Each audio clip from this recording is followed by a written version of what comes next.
Yo, what up guys, I'm Sammy and welcome back to the Soul Brothers channel. And the year 2020 is finally almost over. Thank God this year was terrible. And I hope all of you guys have been safe. And I hope you guys have all been doing well. Thank you guys for sticking with me throughout this horrible year. And hopefully 2021 next year is better.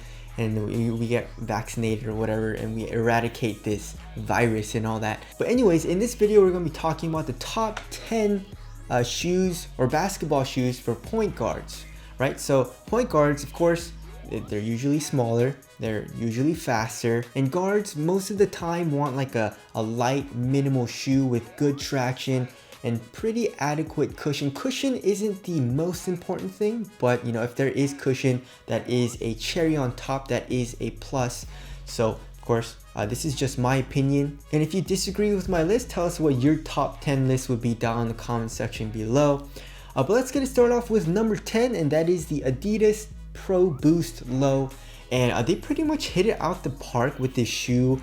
Besides the cushion, right? So the traction was amazing. It was super durable as well. The materials weren't the best as far as quality goes, but it was super thin. It conformed to your foot. It was a supportive shoe too. Pretty lightweight as well. It's just the cushion wasn't super nice. Like they were boasting the light strike and boost cushion combination and whatnot, but like it wasn't that nice, you know. The stroke board was super stiff and like they made it very thin. Like court feel is super good in that, but like impact protection isn't very good. It isn't the softest cushion even though they're using boost. So yeah, I mean, obviously if you're looking for a little bit of cushion, stay away from this shoe.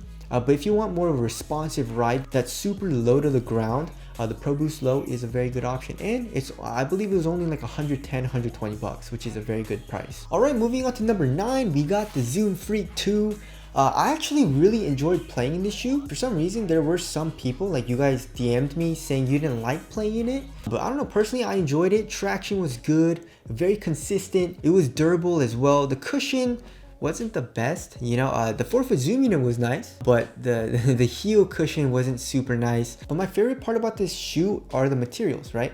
So the materials are very soft, super minimal, but also comfortable and cozy as well. And then the tongue feel is great because it's super cozy. In the ankle area, you have a little bit of padding as well. The shoe is very lightweight, very minimal feeling, but also super supportive. So this is a shoe that you can pretty much forget about when you're playing with it. And I would say it plays very similarly to the Pro Boost Low, but in my opinion, just slightly better materials, because they're not using like a lot of synthetic material. It's more like a textile, like soft textile material. Cushion's a little bit better because of the Zoom unit. So the Zoom Freak 2 is a solid performer. All right, moving on to number 8, we got the Kyrie Low 3. The Kyrie Low 3 is pretty much the exact same shoe as the Kyrie Low 2.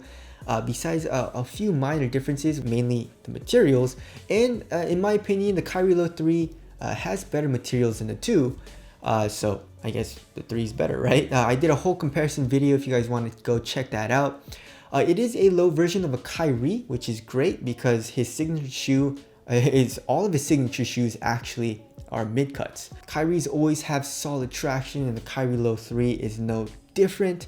The cushion is not that nice though. The cushion is actually pretty ass. So if you're looking for a nice cushioning setup, stay away from this shoe. The material feels very minimal, especially in the toe box. The strap is doesn't really do anything for me, but I guess it kind of looks cool. And of course you got the outsole curvature and all that. All right, moving on to number 7 is the Kyrie 7. Right, so the Kyrie 7 is one of my favorite Kyries performance-wise as of recently. It's definitely better than the 5 and the 6 in my opinion. Besides the Kyrie 7, I would also put the Kybrid S2 in there. You know, I actually think the Kybrid S2 is a little bit better than the Kyrie 7, just in my opinion. But you know, they're both Kyries, and most Kyries play very similarly. Like the Kyrie 3 and even the 4 to the 7 play very similarly.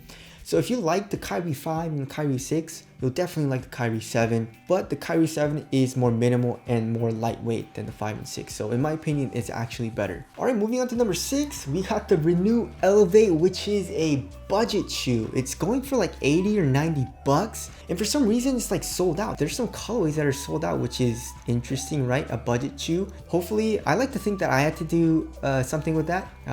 Hopefully I did. I don't know, because I was recommending it a lot to you guys. It's a great shoe. Traction is really good. The cushion is super nice. You know, it's a dual blend of Renew and like another cushion, but it has a nice bounce. It's super soft in the heel as well as in the forefoot. The materials aren't bad either. I mean, they're not the best, you know, quality wise, but you know, the mesh material gets the job done. It's thin, ventilation is really good, it's comfortable but also supportive. So yeah, the Renew Elevate, it's a banger. Definitely don't sleep on it. If you're trying to save money, the Renew Elevate is a great option, and it just has good cushion. Unlike the shoes that I mentioned before, the Renew Elevate actually has nice cushion. So yeah, definitely go ahead and check that shoe out. All right, moving on to number 5 is the PG4, and the PG5 has been leaked, and we actually have seen some shoes that are in store. Like the PG5, some people in China have them in store in hand for some reason already. So check those out. And of course, the PG5 has the same exact Air Strobel unit, which I'm super excited about. But anyways, the PG4 is awesome. It's been in a lot of top tier lists for me personally. The cushion is absolutely amazing. The traction could be a little bit better. You know, it picks up a good amount of dust and it picks it up fairly quickly. But if you're playing on a clean court, traction's good. Materials are nice. It's soft, it's cozy. Support was adequate for me, but I feel like if you're a little bit bigger and you do a lot of lateral movements, you should probably watch out for that or just be careful. But other than that, the PG4 is a solid performer. All right, moving on to number 4, and that is the Kobe 5 Pro Tro. And the Kobe 5 Pro Tro that did have a little bit of a delay in the release due to Kobe's death. You know, they kind of released it, I believe, in the beginning of this year, like January or somewhere around there.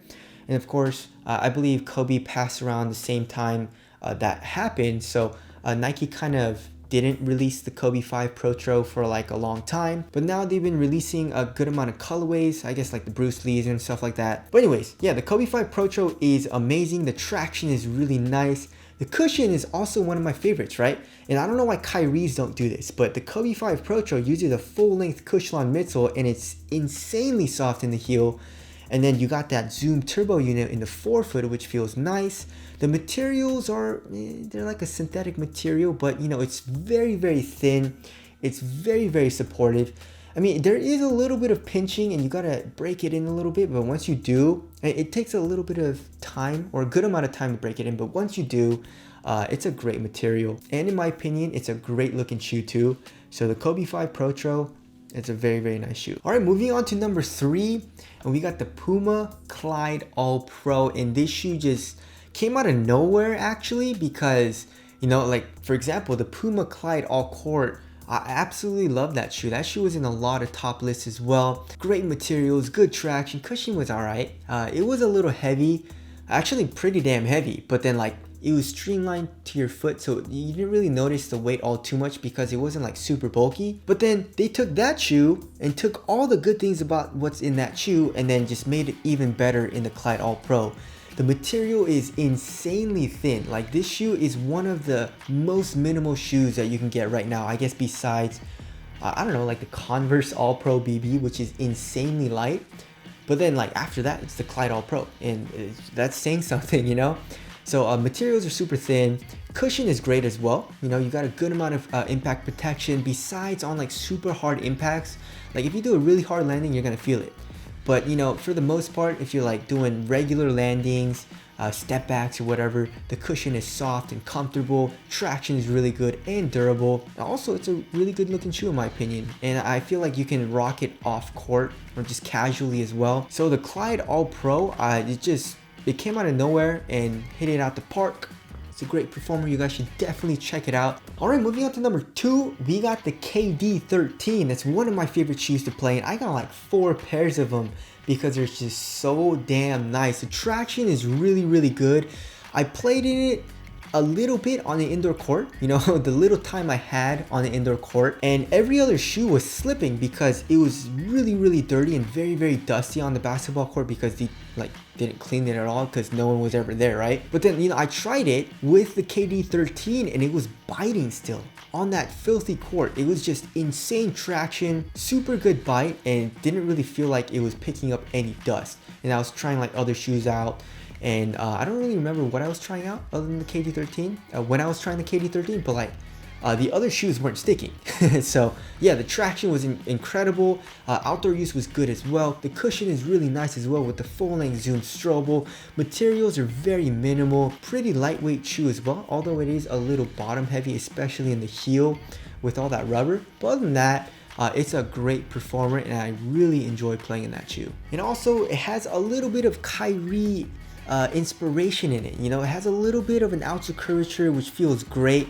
So you get a little bit of that rocking motion when you're doing like crossovers and stuff like that. And I absolutely love how that feels. All right, my number one pick for this year, and it is a shoe that I didn't think was gonna be in the top list, especially number one, but it is, and that is the Curry Flow 8 or the Curry 8 Flow or just the Curry 8. And oh my god, I've been playing in this shoe. Of course, performance review will be coming soon, but yeah, the Curry 8, the traction is absolutely insane. I played only on an outdoor court with the Curry 8s and the durability is good, you know, which surprised the hell out of me, so that's good. Cushion is also very nice. I'd say it's more responsive, but court feel is really nice. It's a soft cushion as well, very comfortable, especially when you're running down the court. Now, there's a little bit of bounce to it, not too much. I'd say it's more soft. The material is really nice as well. They're giving you a full-on knit. There's really no padding throughout the knit, so it's like a very, very light, very minimal feeling shoe. It just feels like a running shoe with a lot of support, which is good. You know, running shoes are very, very comfortable. I mean, if you look around, a lot of people are wearing like Epic Reacts, Ultra Boost, you know, like just running shoes mainly because they're just so damn comfortable. And when I did the Epic React Does It Basketball, I said, you know, if the Epic React had good lateral containment and just like good support, this would be a phenomenal basketball shoe. And that's what the Curry 8 does. And good job to Curry, the Curry brand and the Under Armour team for designing it. I'm super happy with it and you guys should definitely check it out, especially if you're a point guard. But anyways, that's my list for top 10 shoes for point guards. Again, if you guys disagree with the list, tell us what your list would be down in the comment section below. And if you guys want to cop any of these shoes, I'll leave links below. But that's it. Thank you guys for watching and I'll see you guys in the next one.